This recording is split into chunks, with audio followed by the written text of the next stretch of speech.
Hello guys, tayo po ay mag-how to sell USDT using P2P in Binance. Click nyo lang po yung Binance icon sa phone nyo. And then, napupunta po kayo sa Binance Chains. After that, hanapin nyo po ang P2P. Then, sa sell po tayo pupunta. Yan po yung mga merchant na pwede nating pagpilian kung saan po tayo magsisell ng ating USDT.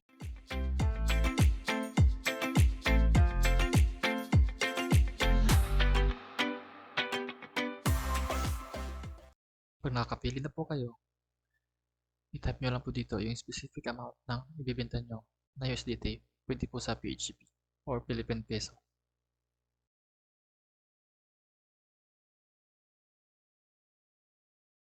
Sa part ko po, 1,000 lang po ang na-decide ko at sa GCash po ang way of payment.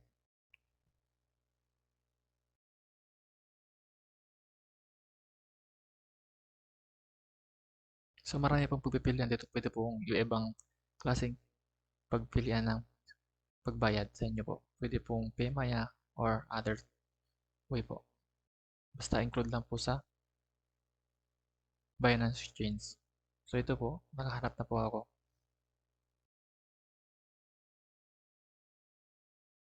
So type ko po dyan yung specific amount ko po, which is 1,000 pesos.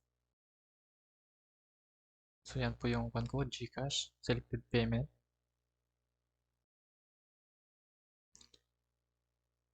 So yan, open ko muna yung GCash ko para pakita ko sa inyo yung amount, 49 pesos. Okay. Select muna natin yung payment method, which is GCash.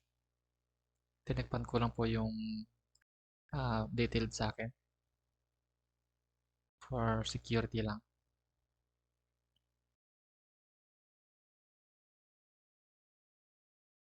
So yun, medyo nagkaka-problema tayo dito. Ano pang hanapin natin? Okay. So hanap tayo ng ibang merchant.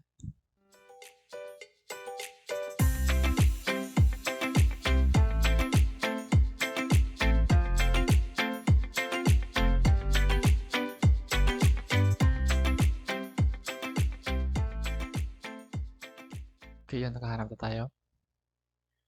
Okay.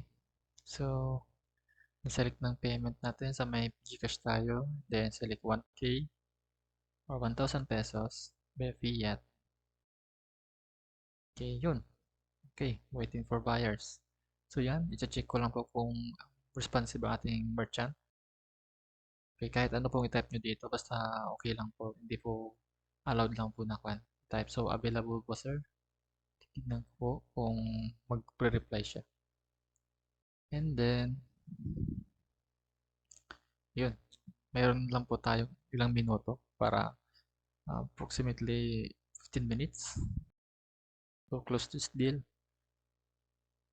So, yun. Okay. Wala pa rin reply si merchant. Okay. So, yun. Nag-notify na si GCash na meron po tayong tanggap na 1K. So, positive guys. Okay. Nabenta po natin yung kuha natin. Ayan, nag-reply na po si merchant. Done. Okay.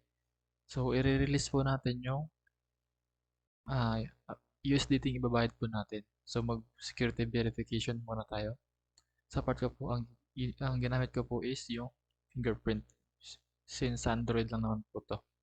So, yun. Na-release na po natin. Okay. So, i-rate po natin si merchant. So, satisfied naman po tayo. So, yung pinakamataas. Okay. Submitted. Okay, yun lang po guys. Ganun lang po kadali. Advice ko lang po yung maliit lang muna na i-try nyo para ma-practice nyo po kung paano mag-sell dito sa Binance Exchange. Okay.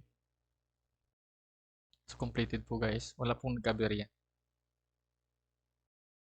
So, yun. Yan po yung mga merchant. So, yun. Double check ko lang po yung notification. Okay. So, yan po. Nag-reflect na po yung 1K na binenta natin na USDT. Okay. So, yan po guys. na-release po natin ng maayos yung ating USDT kay merchant. Okay.